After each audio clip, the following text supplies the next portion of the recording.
안녕하세요. 수학 시간입니다.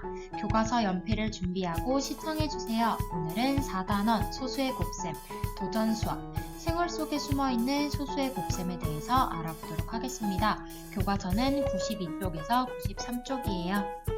실제 수업 시간보다 짧게 만들어진 영상이니까 문제를 읽어주면 일시정지를 눌러서 실제로 풀어본 후에 답을 한번 확인해 보도록 하세요. 오늘의 배운 문제입니다. 오늘은 생활 속에 숨어있는 소수의 곱셈에 대해서 알아보도록 할게요. 수업에 들어가기 전에 지난 시간에 배웠었던 내용을 잠깐 복습해 보도록 하겠습니다. 우리 지난 시간에는요, 곱의 소수점 위치 찾는 방법을 배웠어요. 0.7 곱하기 0.05를 가지고 한번 나타내 보도록 할게요.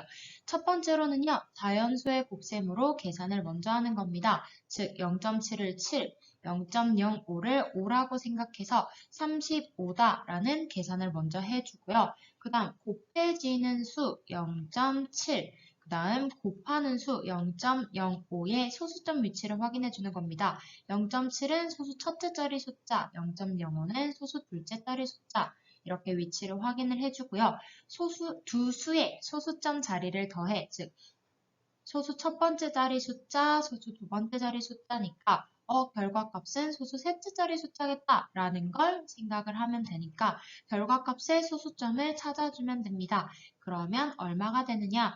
35라는 자연수의 곱셈 결과값을 먼저 적고 나서 소수점을 찾아주면 돼요. 하나, 둘, 셋. 앞으로 가주면 0.035다 라고 나타낼 수 있습니다. 그럼 교과서 92쪽에 활동 1번으로 넘어가도록 할게요. 다음 기사를 읽고 물음에 답해 보도록 하겠습니다. 1번. 빈칸 안에 알맞은 독감의심 환자 수를 구하려고 합니다.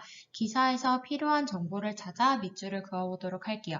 여러분들이 한번 처음부터 끝까지 다 읽어보고 필요한 정보를 찾아서 밑줄을 그어보도록 하세요. 다들 풀어보았나요? 선생님은요.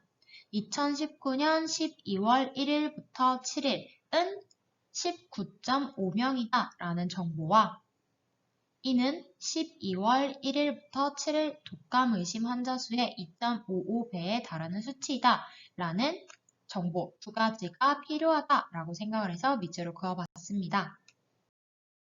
그러면 빈칸 안에 알맞은 독감 의심 환자 수를 식을 만들어서 구해보도록 하세요. 그리고 독감 의심 환자 수는 올림에서 소수 첫째 자리까지 나타내시면 됩니다. 자, 그럼 선생님이 아까 얘기했었던 2019년 12월 1일부터 7일까지가 19.5명이었습니다. 여기에서 2.55배가 더 증가했다라고 하는 거니까 식을 적으면 19.5 곱하기 2.55가 되는 겁니다. 그러면 선생님은요, 자연수로 먼저 나타내서 곱해보도록 할게요. 195 곱하기 255는 49,725다 라고 해서 그 다음에 곱해지는 수와 곱하는 수의 소수점 자리를 확인하면 되죠. 19.5 같은 경우는 소수 첫째 자리, 2.55 같은 경우는 소수 둘째 자리니까요. 첫째 자리와 둘째 자리 더한 게 결과값이 된다라는 겁니다. 다시 한 번 더 설명을 해주자면요. 19.5는 한 칸 앞으로 갔으니까 얘도 한 칸 앞으로 가야 된다라는 얘기고 그 다음 2.55는 앞으로 두 칸 갔으니까요. 하나, 둘 갔으니까 여기서도 하나, 둘 앞으로 가줘야 된다. 그래서 결과는 3칸 앞으로 가야 된다 라고 할 수 있습니다. 그러면 정답을 다시 적어주면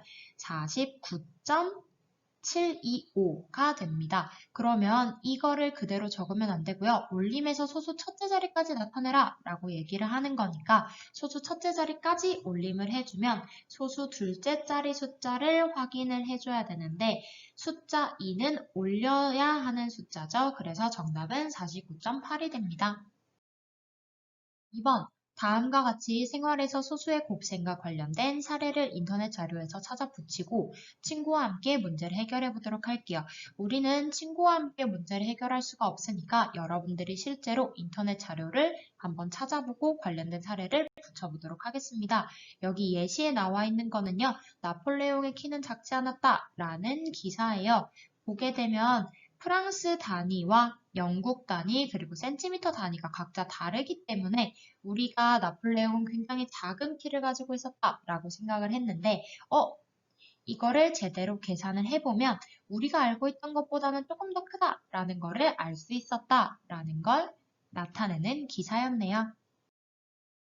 자, 선생님도 기사를 하나 찾았는데 선생님이 찾은 기사를 이용한 문제도 한번 풀어봤으면 좋겠습니다. 선생님은요, 2017년 상반기에는 규모 2.0 이상의 지진이 몇 회 물음표회나 발생했는데 지진이 빈번하게 발생하고 있다는 것을 의미합니다. 이는 예년 상반기에 발생한 지진 횟수인 26회의 3.5배에 달하는 수치다 라고 얘기를 하고 있으니까요. 지금 여기 물음표 안에 들어가는 것, 빈칸 안에 들어가는 게 과연 몇 회인지 찾아봤으면 좋겠어요. 자, 2017년 상반기에 발생한 지진은 26 곱하기 3.5가 되는 겁니다. 그럼 이거를 계산을 해주게 되면요. 정답은 91이 되겠죠?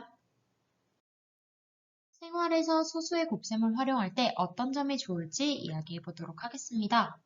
작은 양의 차이도 정확하게 나타낼 수 있다라는 좋은 점이 있어요. 그래서 인터넷 기사 혹은 뉴스 기사 이렇게 정확한 정보를 서로 주고받아야 하는 상황에서 소수의 곱셈을 활용하게 되면 기사의 신뢰도가 조금 더 높아지고 기사의 정확도도 조금 더 높아질 수 있다라는 좋은 점이 있습니다. 그러면 다음과 같이 생활에서 소수의 곱셈과 관련된 사례를 여러분도 직접 찾아 붙이고요. 문제를 해결해 보도록 했으면 좋겠어요. 그래서 소수의 곱셈이 활용된 기사를 인터넷에서 찾아보고 우리가 배운 방법대로 소수의 곱셈을 해보도록 하세요.